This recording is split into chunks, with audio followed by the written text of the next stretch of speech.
proposta da nossa meditação em Mateus 11, 28, é sobre a questão do discipulado, ou o caminho dos discípulos de Jesus. Os jovens vão distribuir aí para os irmãos o estudo que a gente vai dar essa noite, tá bom? Da mesma maneira como a gente fez sexta-feira, nós vamos fazer agora, tá bom? Mateus 11, 28. Se tiver algum casal, quiser, se não der para todo mundo, o casal fica com um e partilha para os outros, para que todos possam ficar o máximo possível, tá certo? Mateus 11, 28. Diz assim a palavra de Deus: Vinde a mim todos os que estão cansados e oprimidos, e eu vos aliviarei. Tomai sobre vós o meu jugo e aprendei de mim, que sou manso e humilde de coração, e encontrareis descanso para as vossas almas, porque o meu jugo é suave e o meu fardo é leve. Amém. Podemos tomar assento.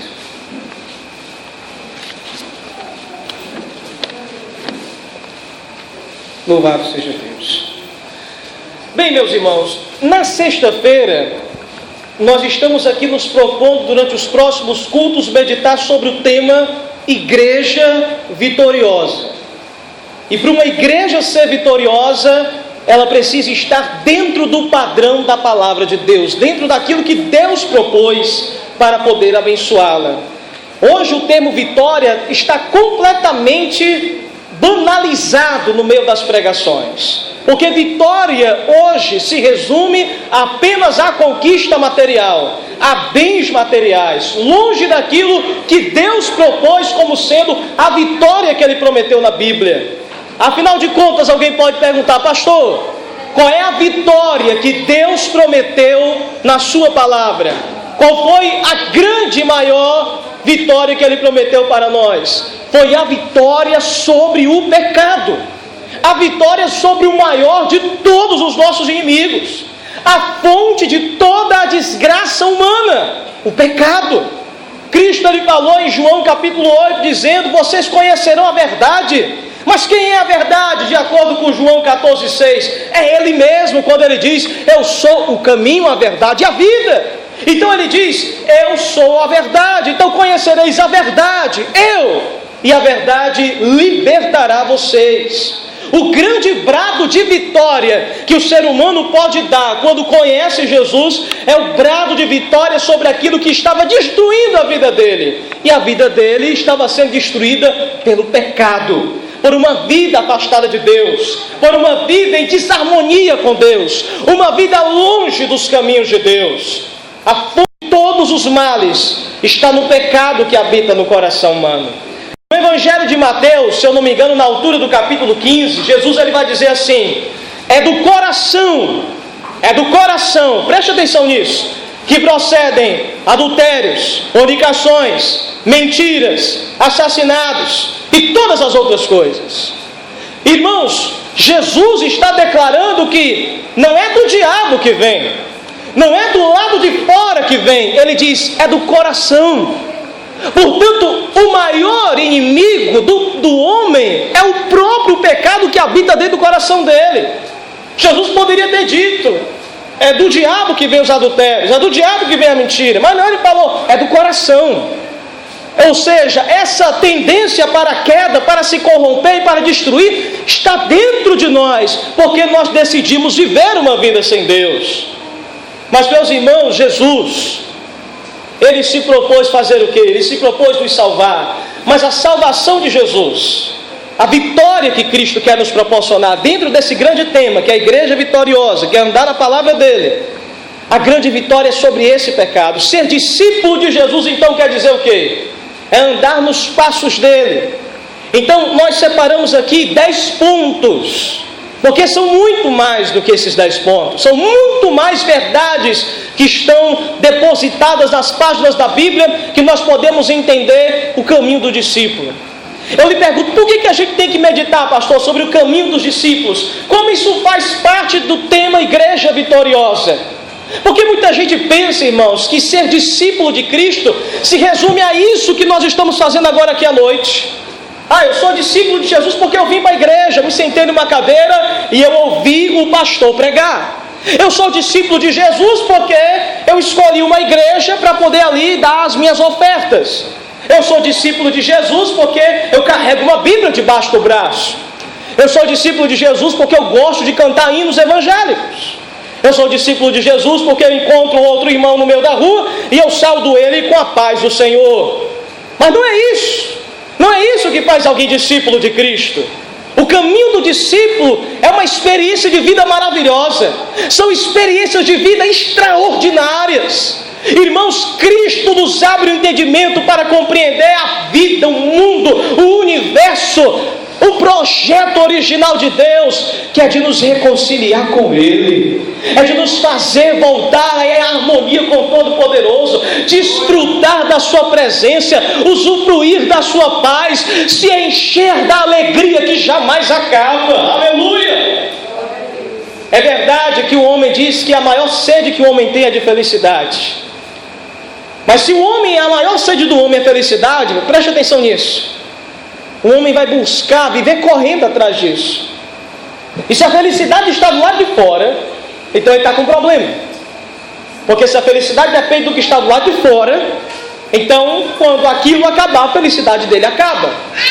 Mas se a felicidade estiver dentro do ser humano, então ele está completo. O homem ainda pode tentar produzir alguma coisa dentro da sua mente, dentro do seu coração, para dizer, eu sou feliz. Mas como alguém pode ser feliz sem se encontrar com aquele que criou a felicidade?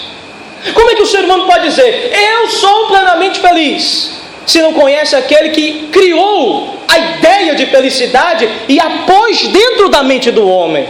É impossível. Nós só podemos encontrar plena paz, a plena alegria, a plena felicidade, ao encontrarmos aquele que criou tudo isso. Por isso, discípulo de Jesus, o que é ser discípulo? O que é caminhar com Jesus? É aprender com as experiências dele, é andar ao lado dele, é ouvir a voz dele e entender como cada questão da vida, Jesus está ali para nos ensinar. Então eu separei 10 pontos, vamos ao primeiro. Quando os discípulos começaram a caminhar com Jesus, eles entenderam muitas coisas, dentre elas, a primeira que nós separamos aqui: os discípulos aprendem a enxergar as pessoas e a vida como Cristo enxergava. Os discípulos se preocupavam e se maravilhavam com o quê? Com as grandezas materiais. E aqui temos Marcos 13:1. O que diz Marcos 13:1? E saindo ele do templo, disse um dos seus discípulos: Mestre, olha que pedras, que edifícios. Primeiro ponto dessa noite: ser discípulo de Jesus, você só pode se considerar discípulo dele se você aprende a valorizar as coisas, enxergar as coisas, o mundo e as pessoas como ele enxerga. Se você não enxergar como Cristo enxerga, então você não pode ser discípulo dele, você não pode se considerar seguidor dele. E veja como é interessante: padrão humano para medir valores é aquilo que é grande. Até os próprios discípulos que estavam andando com eles, você reconhece isso.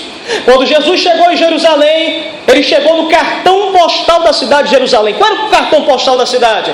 O maravilhoso templo que Salomão construiu. Muitos acessórios do templo eram banhados a ouro. O templo era magnífico, era a maravilha da nação de Israel. Pessoas vinham de diversas nacionalidades da Europa e até da Ásia para poder visitar o templo de Salomão e conhecer a sua glória. Então os discípulos, andando pelas ruas de Jerusalém, entram no templo, Jesus vai com eles e os discípulos fazem questão de dizer: Jesus, olha que pedras, olha que construção magnífica, olha que coisa extraordinária. Na continuação do texto, se você ler depois a sua Bíblia, Jesus ele fala: vocês não estão vendo tudo isso? Não ficará pedra sobre pedra que não seja derrubada. A primeira coisa que eu entendo é o seguinte: no padrão humano, os valores são medidos pelos tamanhos. Se um edifício for enorme, então aquele que construiu aquele edifício também é de um valor incrível. As pessoas que visitam aquele lugar também são valorosas em si mesmas.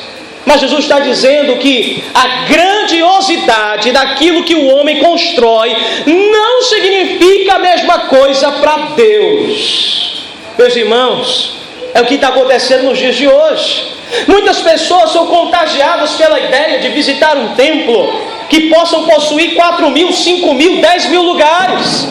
Hoje existe uma corrida, não é só no meio evangélico não, é no meio até inclusive católico também. Quem constrói o maior santuário? Quem constrói o maior templo? Quem consegue aglomerar a maior quantidade de pessoas em um lugar? Quem consegue dizer que possui o maior e melhor templo? Olha como parece com os apóstolos, que cutucavam Jesus e diziam: olha Jesus, nós temos o maior templo e o templo mais bonito que existe. E Jesus então desaba com a ideia de templo quando ele fala: está vendo tudo isso aqui? Para Deus não vale mais nada.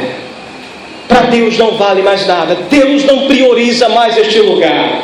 E sabe por que Deus não prioriza mais o templo de Salomão, apesar de que no Antigo Testamento era a glória deles? Deus mesmo abençoou a fundação do templo. Sabe por que ele não prioriza mais? Porque depois de Jesus, o que se valoriza não são construções, o que se valoriza são pessoas.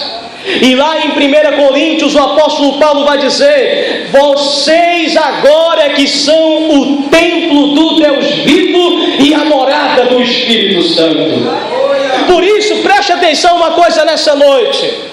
Jesus, se entrasse aqui neste templo agora, ele não iria notar como estão as telhas, como estão as cadeiras, como está a fiação, como está o piso dessa igreja. Ele ia entrar neste lugar e ele iria sondar o coração daqueles que estão aqui. Jesus iria provar o valor de cada um, como cada um está vivendo, como cada um está o obedecendo, como cada um está vivendo em harmonia com ele. O padrão de Deus não é igual ao padrão humano. Muitas pessoas poderiam elogiar um pastor e dizer assim: pastor, o senhor está de parabéns porque o templo que o senhor construiu foi magnífico. Mas, meus amados irmãos, o maior valor que há é no coração e na obediência do povo que está entrando dentro do templo. A maior riqueza então aqui do ministério é saber se você vive uma vida santa. Então eu posso dizer: que igreja magnífica, que igreja abençoada. Porque a igreja não é medida pelo valor das suas paredes, a igreja é medida pela santidade dos crentes que estão ali se congregando. Se você vive em santidade, se você vive em obediência, esse é o valor que Jesus valoriza, ele proporciona. Olha a segunda coisa interessante. Mas Cristo também se importava com os pequenos e simples de coração. Marcos 10,13. Olha o que diz Marcos 10,13. E traziam-lhe meninos para que lhes tocasse, mas os discípulos repreendiam aos que lhe traziam.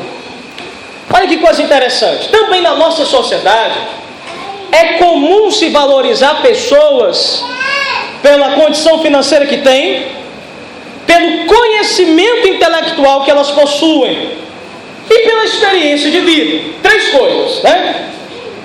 Saúde financeira, condição intelectual e experiência de vida. Por isso é valorizado as pessoas da nossa época. Você consegue entender também que na época de Jesus era parecido?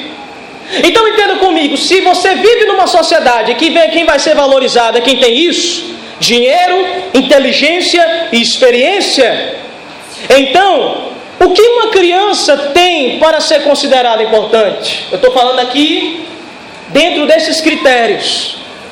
Veja que os próprios discípulos de Jesus não queriam que as crianças chegassem a Jesus para que Jesus as tocasse e as abençoasse. Me diga uma coisa, qual é a consequência dessa atitude? O que eles estavam querendo dizer quando estavam impedindo as crianças de não chegar perto de Jesus? Nas entrelinhas, o que eles queriam dizer? Olha, deixa as crianças para lá porque as crianças não são importantes. Elas não têm dinheiro, elas não têm experiência de vida, elas não têm conhecimento. Então, dentro da escala de importância da sociedade, o que elas têm a oferecer? Então vamos deixá-las de lado. Se chegar aqui um centurião romano, aí nós vamos pedir para Jesus atendê-lo. Se chegar aqui talvez um governador, um tetrarca, chega aqui que nós vamos botar para Jesus falar com ele. Agora criança, que o quê? Mas você vê que na continuação dos versículos de Marcos 10:13, Jesus ele vai dizer: não impeçais que as criancinhas venham a mim, porque é delas que é o reino dos céus. Você consegue entender então a outra coisa? O que os discípulos aprenderam com Jesus? Primeiro, não dê valor ao material. Jesus não considera o material. Jesus considera o moral, o espiritual que há dentro de você. Segunda coisa, Jesus não valoriza pessoas pelo dinheiro que ela tem, pelo conhecimento e nem pela experiência. Coisas que as crianças não possuem. Mas Ele valoriza as crianças porque elas ainda nessa condição estão no estado de inocência. E a inocência, meus irmãos, por mais que nós já tenhamos caído em pecado, a inocência é algo que pode ser recuperado nas nossas vidas. A inocência é o estado onde Jesus fala: se ninguém se fizer parecido com uma dessas crianças, não pode ver o reino de Deus. E quando ele fala de comparar crianças, sabe o que ele está querendo dizer? Uma criança, ela pode brigar com outra, mas daqui a 10 minutos já está brincando com ela de novo. Ela tem facilidade para perdoar, ela tem facilidade para lidar com a situação, ela tem facilidade para esquecer. Criança, quando ela vai brincar, geralmente ela não vai escolher, geralmente crianças ricas ou pobres. Criança escolhe qualquer uma para brincar.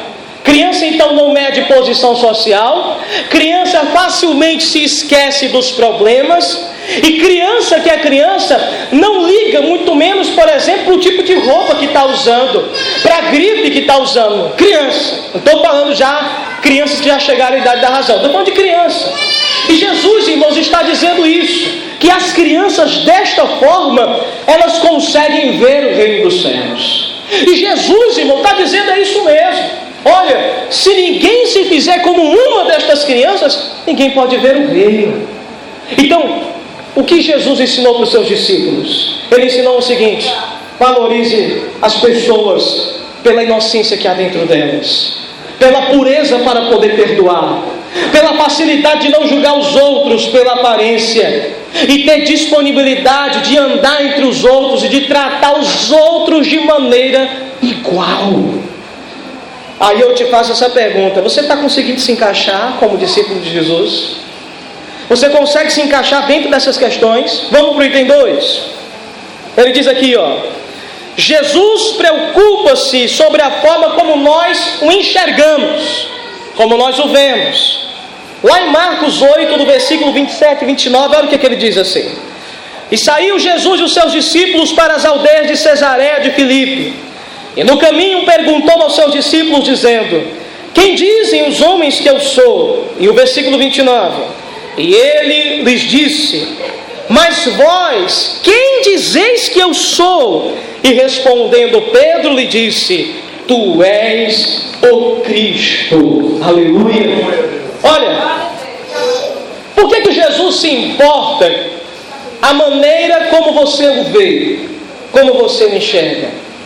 Porque a maneira como você enxerga alguém, a maneira como você vê alguém, é a maneira que vai determinar como você vai se comportar com essa pessoa. Jesus, ele está dizendo assim: como é que o mundo me enxerga? E aí os apóstolos vão dizer assim: olha, Jesus, o mundo acha que tu é um profeta. Outros dizem que o Senhor é como se fosse um político, um sonhador. Outros dizem que o Senhor, na verdade, é uma espécie de mestre, alguém muito importante, um enviado de Deus. Aí Jesus fala: tá certo, essa é a maneira como o mundo me vê. Eu chamo a sua atenção porque as respostas que os apóstolos deram eram respostas completamente entortas, embaraçadas. Eram visões equivocadas de Jesus, não representavam aquilo que Jesus era de fato. O que Jesus estava querendo ensinar? Olha, Jesus está querendo dizer: o mundo me enxerga assim. Uns me veem como mestre, outros me veem como um profeta, outros me veem como um sonhador. Mas eu quero saber como é que a minha igreja me enxerga. Como é que os meus discípulos me veem? Porque a maneira como vocês vão me ver é a maneira como vocês vão me tratar. E aí Pedro, irmãos, vai tomar a frente e vai dizer: Senhor, eu já consegui entender quem Tu és. Tu és o Cristo, Filho do Deus vivo. Aleluia! Ele teve o quê? A visão verdadeira verdadeira de Jesus. Jesus é o Cristo, Jesus é o Deus entre os homens, Jesus é o Salvador, Jesus é o maravilhoso, o conselheiro, o Deus forte, o Pai da eternidade, Ele é o príncipe da paz. Todos esses títulos estão dentro dessa afirmação: tu és o Cristo. Eu quero dizer para você que se você enxerga Jesus de maneira errada, você não consegue ser discípulo dele. Pastor, mas como é que eu posso enxergar Jesus de maneira errada? Enxergando como muita gente tem enxergado. Jesus é quem? Sonhador. É um profeta. Você tem que enxergar Ele como seu Senhor. Enxergar Ele como Senhor significa Ele vai ditar as normas de sua vida. Ele vai declarar os caminhos pelos quais você deve andar. Ele vai direcionar os seus passos. Ele vai dizer as suas decisões. Enxergar Jesus de maneira errada é tratá-lo de maneira errada e não conhecê-lo como Ele é. Pedro conheceu, Ele é Cristo, Ele é Senhor, Ele governa a minha vida. Então o discípulo aprende a enxergar Ele como deve ser enxergado. Olha a questão 3 também. Aos discípulos está reservada a intimidade e a sabedoria para entender os mistérios do reino celestial. Lá em Marcos capítulo 4, versículo 34. E a Bíblia diz assim, e sem palavras, sem parábolas, nunca lhes falava, porém tudo declarava em particular aos seus discípulos. Ou seja, quem se propõe a ser discípulo de Jesus paga um preço para ser o seu discípulo, mas também tem bênçãos que ele recebe nessa atitude de se tornar discípulo. Uma delas é entender o reino dos céus. É interessante como pessoas que ainda não tiveram uma experiência de salvação, irmãos, abrem a Bíblia, leem e não entendem nada. A Bíblia não possui uma linguagem extremamente complicada. Por exemplo, existem livros de cursos técnicos muito mais difíceis. Por exemplo, uma pessoa com estudo mediano vai abrir um livro de mecânica para entender o que é um carro, e tem palavras e conceitos muito mais complicados do que as parábolas de Jesus. A parábola, quando ele fala do bom pastor que deixa as 99 no curral e vai atrás de uma única apenas que se desviou e procura insistentemente essa ovelha até encontrá-la, e quando a encontra ferida, ele trata das feridas da ovelha, coloca ela sobre os ombros e a traz novamente para o rebanho, e ele convida todos a se alegrarem com ele porque encontrou a ovelha perdida. Irmãos, compreender uma parábola dessa é muito mais fácil do que entender um livro de mecânica. É muito mais fácil do que entender um livro de medicina. Mas por que fica tão difícil para as pessoas entender a palavra de Deus? Porque Deus resolveu dar a compreensão mais profunda de sua palavra àquele que se dispõe, para aquele que se dispõe ser seu discípulo. Então isso é um fato.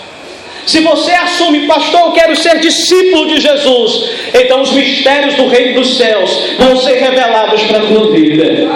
Você vai entender a palavra realmente vai ser luz para o teu caminhar, vai ser lâmpada para teus pés.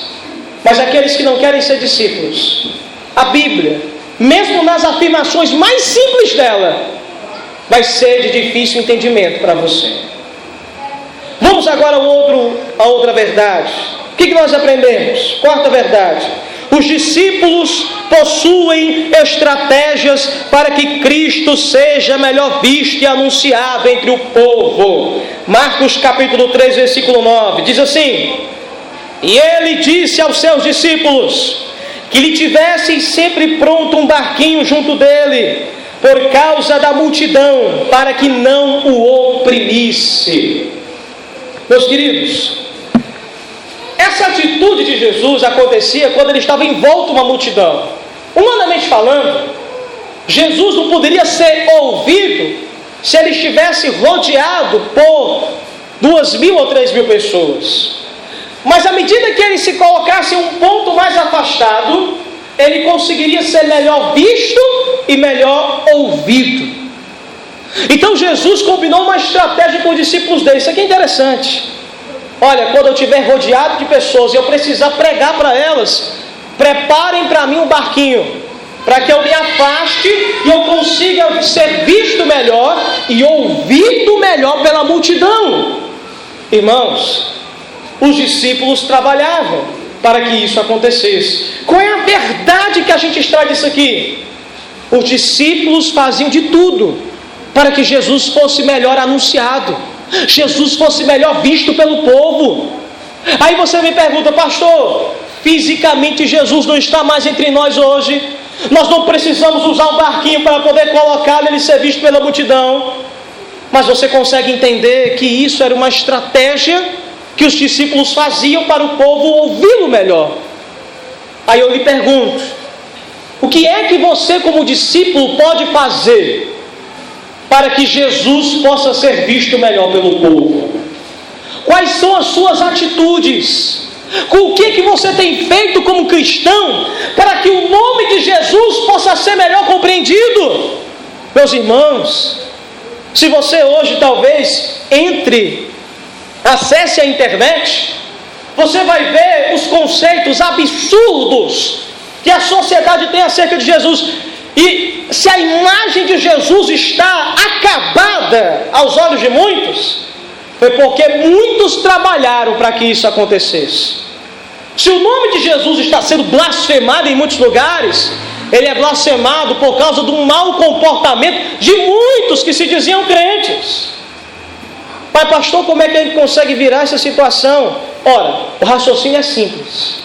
Se um falso cristão se comportou mal, se expressou mal, e por isso ele manchou o nome de Jesus perante a sociedade, então você, como um cristão verdadeiro, você, pelo seu comportamento, pela sua atitude, pela sua vida espiritual, pela sua santidade, você vai fazer com que Jesus seja glorificado como convém.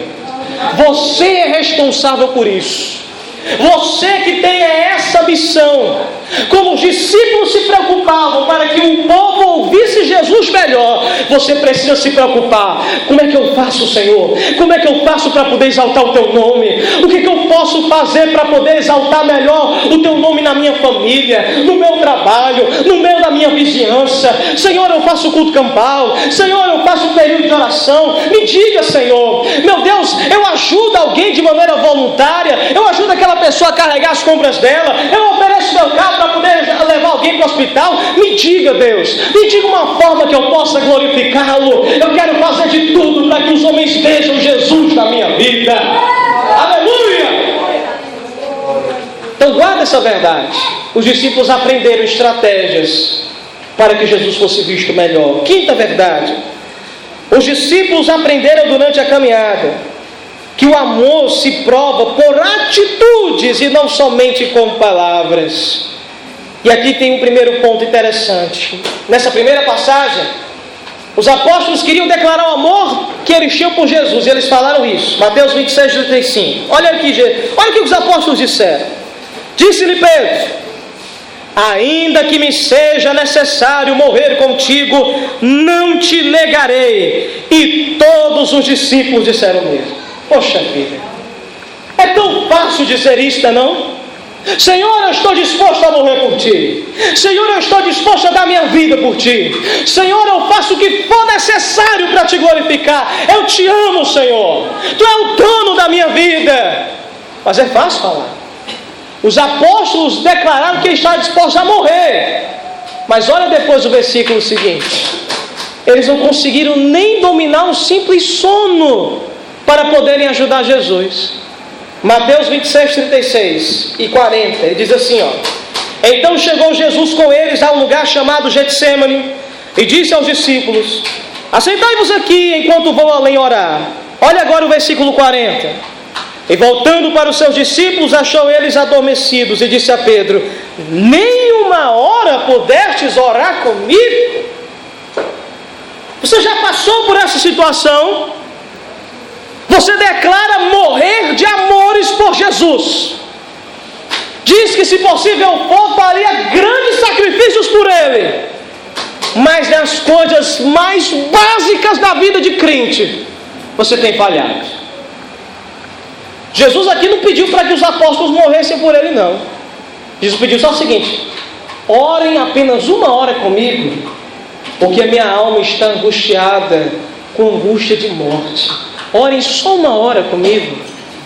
E diz a Bíblia que quando Jesus voltou, estava todo mundo dormindo.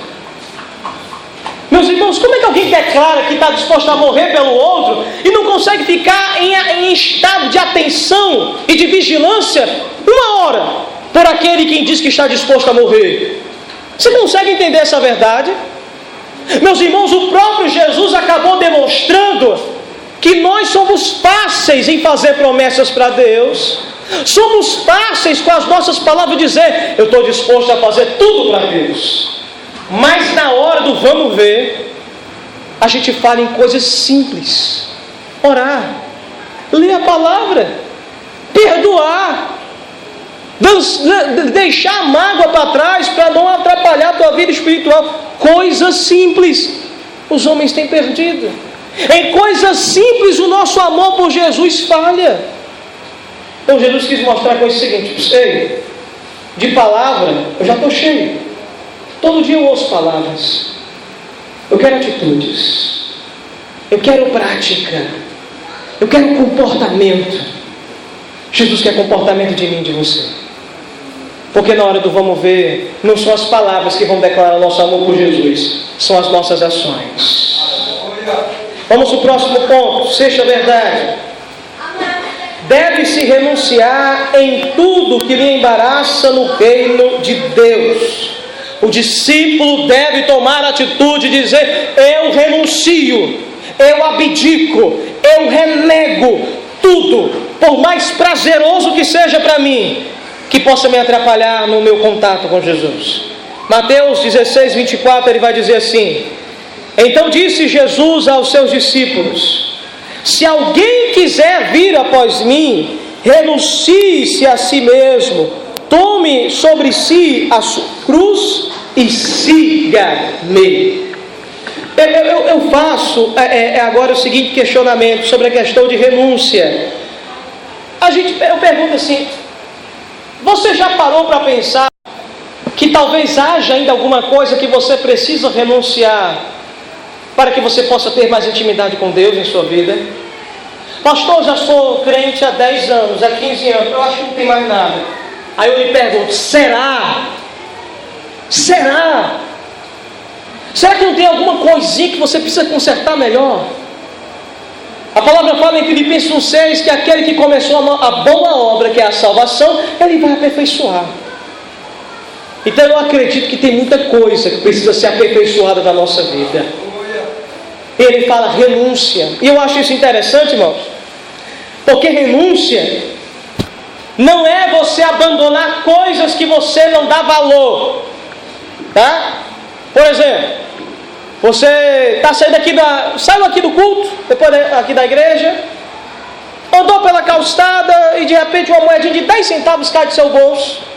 Aí vem uma criança atrás de você, aí ela ficou feliz da vida: olha uma moeda, pá. Ela pega a moeda, olha, maravilha, eu vou comprar bombom. Aí você olha assim para a criança, ela ficou tão feliz, aquela moedinha de 10 centavos. Aí você olha para assim e diz: eu vou renunciar a essa moedinha de 10 centavos para dar alegria à criança. Você não renuncia a coisas que você não dá valor. Você renuncia a coisas que você está muito apegado. Agora eu faço o exemplo ficar maior. Você está andando pela calçada, cai uma nota de 100 reais. A criança voa em cima e diz: eu vou comprar 100 reais de bombom. Você na mesma hora diz: opa, nada disso. 100 reais não. Você não vai renunciar a 100 reais. Você não quer renunciar aquilo que tem mais valor para você. O exemplo aqui está trabalhando na visão do cúmulo, né? Do exagero. Mas o objetivo é dizer o seguinte: Jesus está falando: quem não renunciar, ou seja, Ele não está pedindo para você se desfazer de coisas que você não dá valor. Jesus está dizendo: olha, Eu vou só saber se você é meu discípulo de verdade, se você estiver disposto a abandonar coisas que você ama, coisas que você está pegado, coisas que você dá muito valor, coisas que você diz que você não vai poder viver sem elas. Então pare para pensar. Será que há alguma coisa na sua vida que você ama demais, que você valoriza demais, mas isso está acabando sua vida espiritual? Isso está atrapalhando sua vida com Deus? Então Jesus está dizendo aqui: se não renunciar, não pode ser meu discípulo. Volto a dizer, renúncia é coisas que você valoriza, que você está apegado, não são coisas que não tem nenhuma estima para você. Sétima verdade: o maior desafio de nossa vida, basta apenas sermos como Ele. Marcos 10, 24 e 25, olha o que está escrito: não é o discípulo mais do que o mestre, e nem o servo mais do que o seu senhor.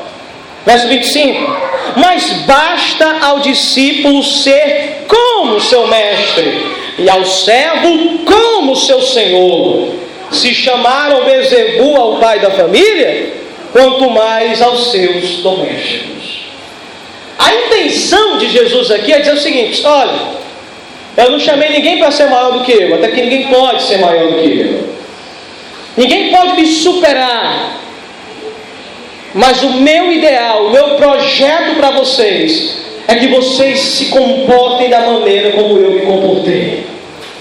É o meu projeto que vocês amem como eu amei. É o que ele vai dizer no Evangelho de João, igreja. Ele vai dizer: um novo mandamento vos dou, que vos ameis uns aos outros como eu vos amei. Aleluia! Jesus poderia dizer: olha, se amem uns aos outros como a mãe de vocês ama vocês, né? O amor de mãe geralmente é um dos maiores tipos de amor que um homem pode comparar debaixo do sol. Mas ele está dizendo: não é padrão de amor de mãe, não é padrão de amor humano. Eu quero que vocês aprendam a andar no caminho do amor, e é do amor que eu ensinei, do amor que eu vivi, do amor que eu ensinei para vocês. Você está disposto? O desafio do crente é ser como Jesus. Tem muito crente que ainda eu me angustio, irmãos, quando eu vejo crente dizer assim: pastor, santo só Jesus, pastor, aquela só Jesus aguentava, eu não aguentei. Não, pastor, aquela palavra não, aquele comportamento não, se falar isso comigo, ó, eu sou crente, mas eu não aguento não, ó. Irmãos, que ridículo para a nossa fé, que triste para a nossa fé. Sabemos que tem pessoas que dizem de peito cheio: eu sou crente, eu sou discípulo de Jesus, mas não querem ser como o seu Senhor. E olha o padrão de Jesus aqui: vocês não vão ser maiores do que eu, mas eu quero que vocês sejam como eu fui, amem como eu amei, perdoem como eu perdoei, e vocês estarão sendo os meus discípulos de verdade. Aleluia!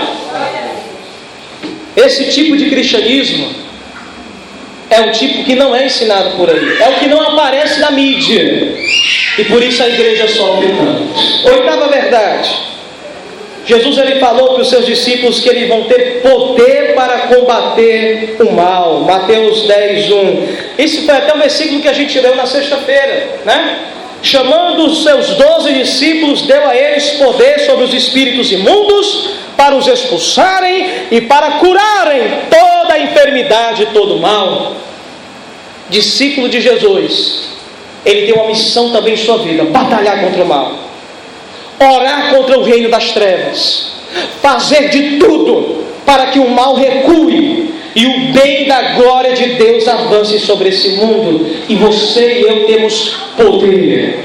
A palavra poder no grego vem da mesma palavra dínamo, que dá origem a dinamite no nosso idioma português. Poder na Bíblia significa uma capacidade, um tipo de energia que Deus coloca dentro de nós, para nós fazermos coisas extraordinárias.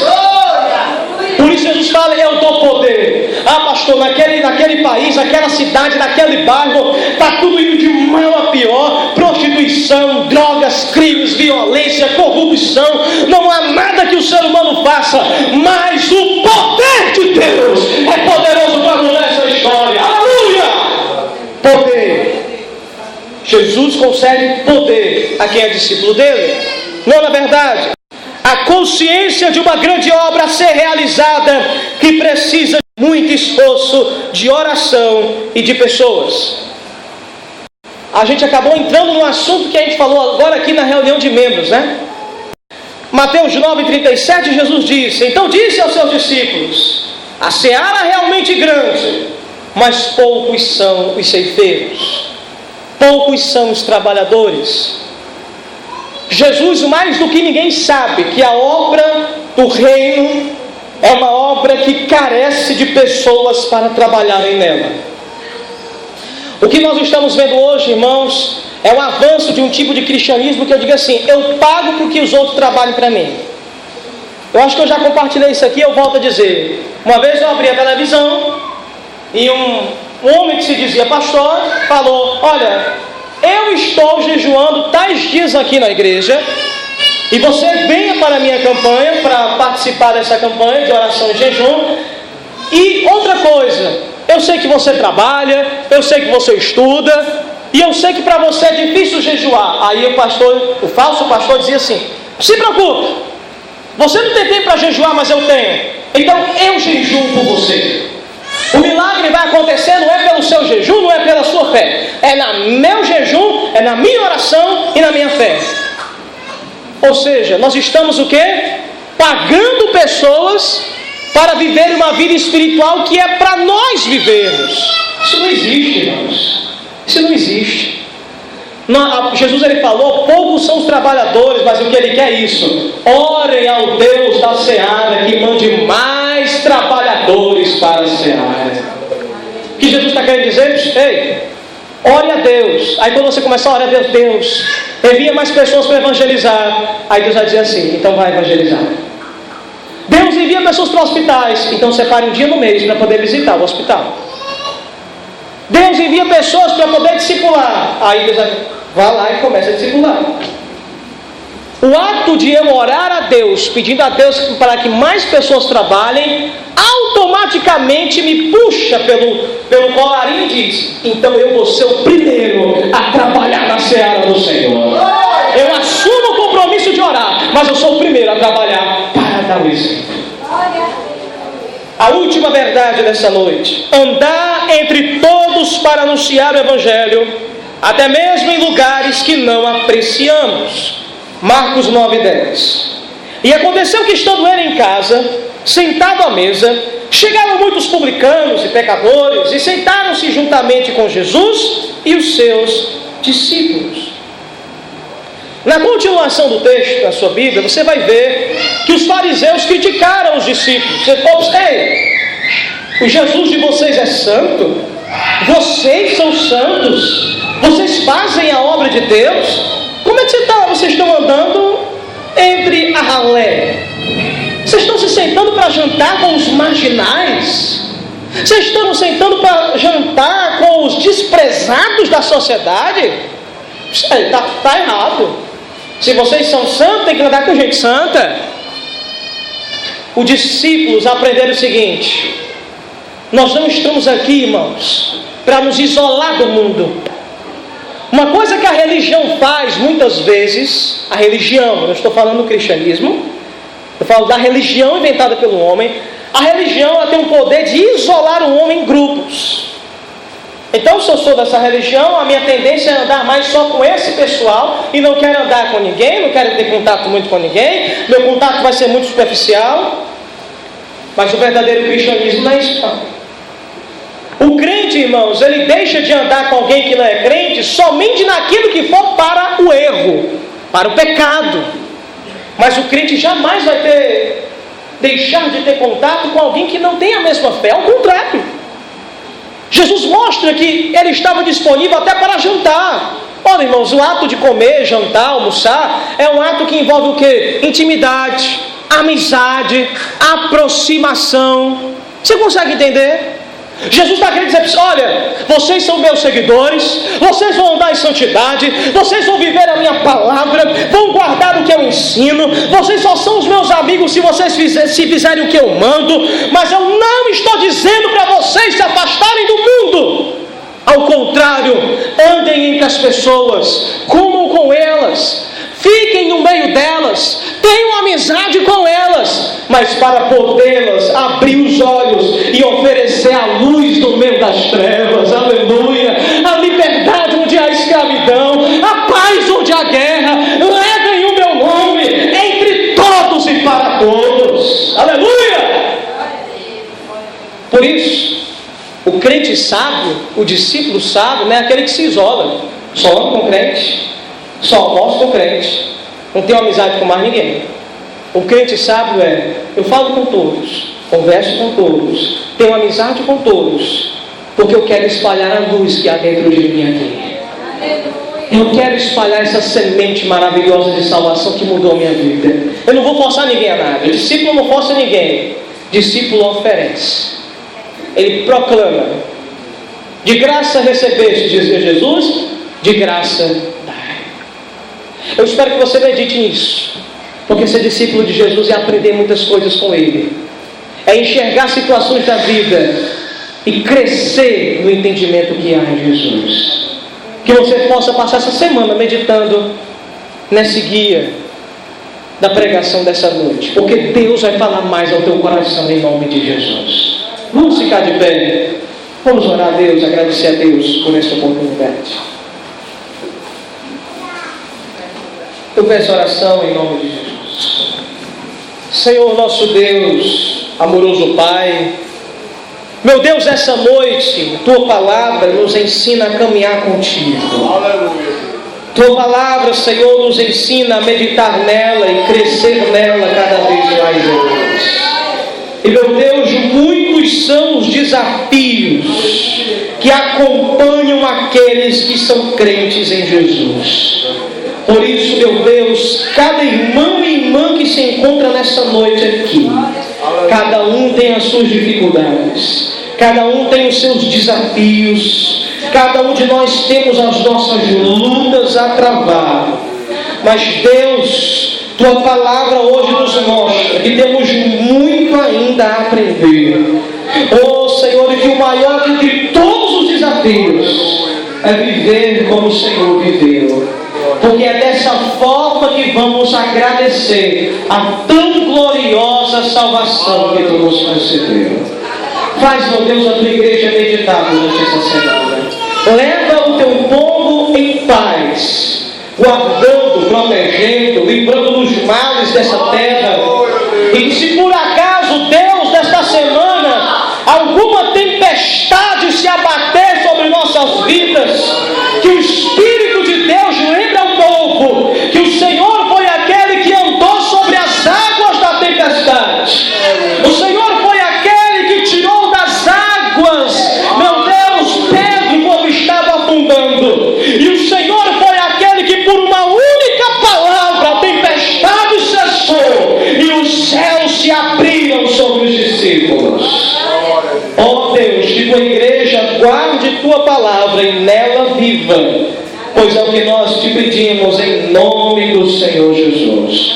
E que o amor de Deus, o nosso Pai, a graça bendita de Jesus, o seu Filho, e a comunhão com o Espírito Santo repouse sobre o povo do Senhor, hoje e sempre. Amém e amém. Salve de palmas ao Senhor e que Deus